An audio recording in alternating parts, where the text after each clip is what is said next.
जय श्री कृष्ण, जय श्री राधे। सभी प्रियजनों का हार्दिक अभिनंदन, स्वागत, प्रणाम।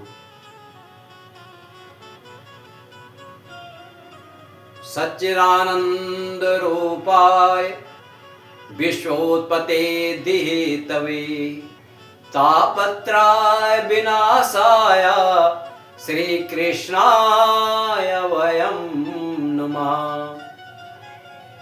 आज श्रीमद् भगवत गीता की हम चर्चा करते हुए अध्याय नंबर 2 श्लोक क्रमांक 12। न त्वेवाहं जातुनासं न त्वं नैव जनाधिपा न चैव न भवस्याम सर्वे वयमतः परम। ऐसा कभी नहीं हुआ कि मैं ना रहा हूं या तुम न रहे हो, अथवा ये समस्त राजा न रहे हो, और न ऐसा है कि भविष्य में हम लोग नहीं रहेंगे। यहाँ पे भगवान अर्जुन को समझा रहे हैं कि अर्जुन, मैं हमेशा था, आज हूं और हमेशा रहूंगा। तुम हमेशा थे और अभी हो और हमेशा रहोगे। और ये जितने राजा है ना, ये जो जीवात्मा है, ये हमेशा थे, आज हैं और आगे हमेशा रहेंगे। तो कहने का मतलब है कि हम जितने भी ये हम हैं सब, ये पहले भी थे, अभी भी हैं, आगे भी रहेंगे। जैसे कि कई लोगों की धारणा होती है, लोग कहते हैं भगवान एक है और उसके जो अंश है धीरे धीरे आकर के और भगवान का अस्तित्व खत्म हो जाता है।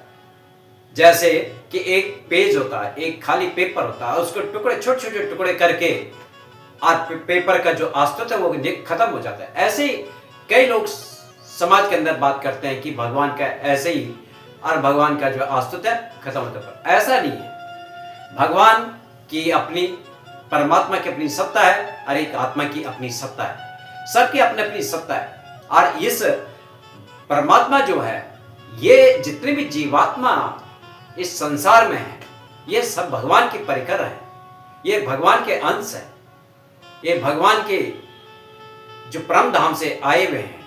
ये इन्होंने इस लोक में अपना देह का धारण कर रखा है और ये शाश्वत सनातन है। तो यहां पे ऐसा कार्य है। तो भगवान यही अर्जुन को समझा रहे हैं। कई बार ऐसा होता है कि हम जो है इस बारे में बहुत सारी अपने को सोचते हैं कि भैया कि नहीं, भगवान के में हम जो है हम जितने भी कई कहते हैं, कई लोग ऐसे कहते हैं कि सबका शरीर अलग अलग होता है और आत्मा एक ही होती है। ऐसा भी नहीं है।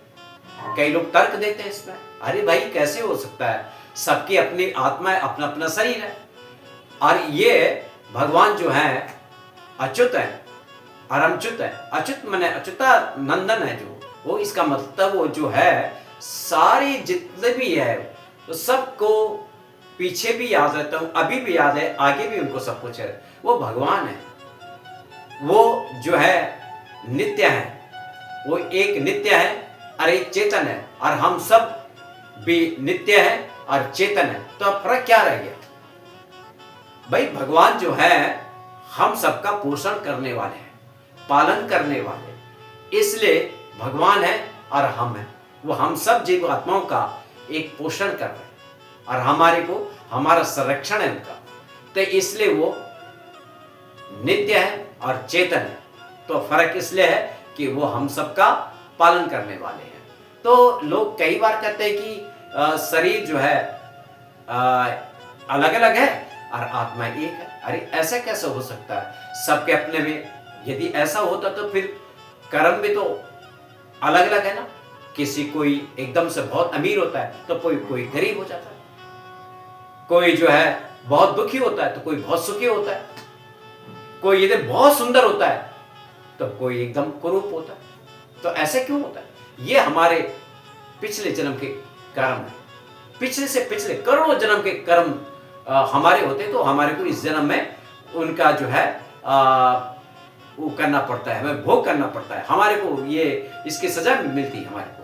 तो ये इसलिए कहते हैं कि हमें अच्छे कर्मों को करना चाहिए।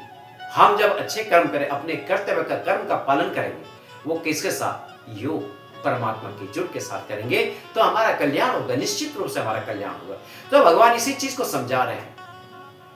कई लोग ऐसे कहते हैं कि नहीं, ये बहुत सारी चीजें, अरे कई कहते हैं कि परमात्मा जो है कि उनके जो है ऐसा होता है, पर ऐसा कुछ नहीं है। कई लोग कहते हैं कि हम सब लोग भगवान में समाहित हो जाएंगे, भगवान में समा जाए, भगवान है और सब आत्माएं उनमें समाहित हो जाएंगे। ऐसा नहीं है।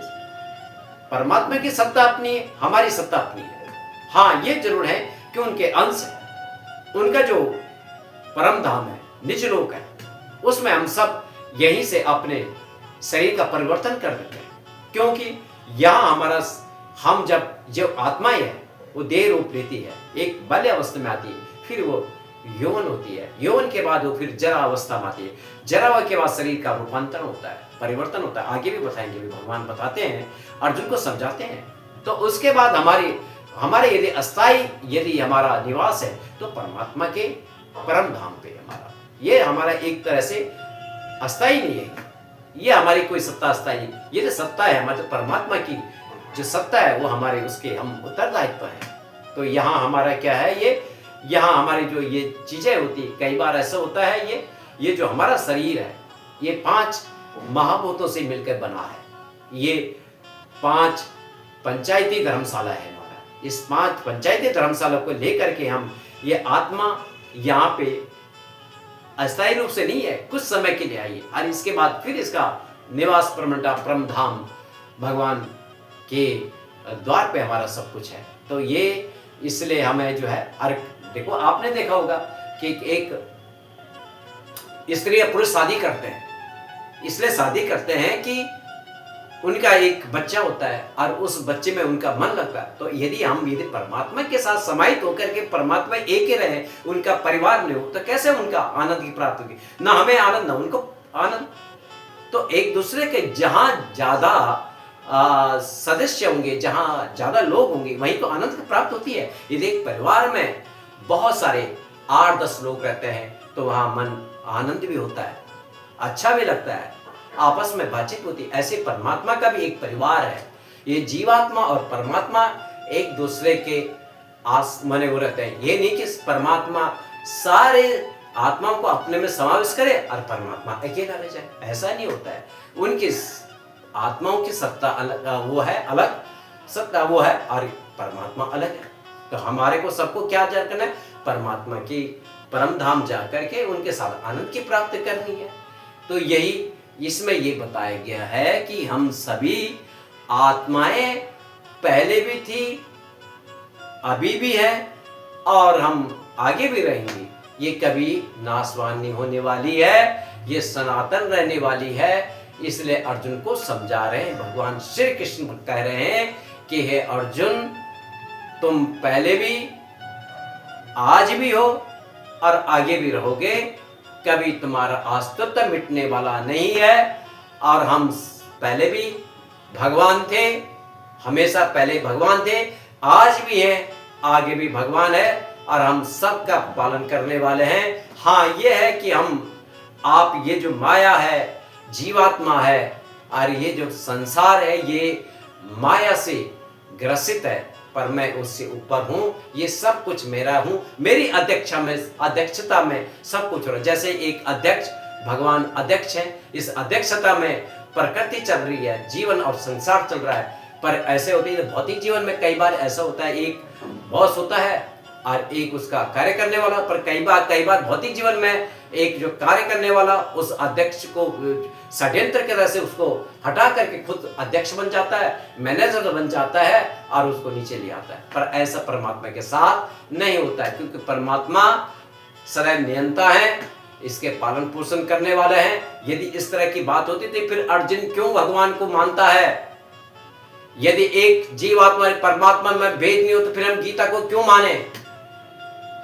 क्यों गीता का पठन पाठन करना चाहिए। ये भगवान की साक्षात वाणी है, हमें इसका नित्य पाठ करना चाहिए, इसको समझना चाहिए, हर एक को करना चाहिए। बोलो जय श्री कृष्ण।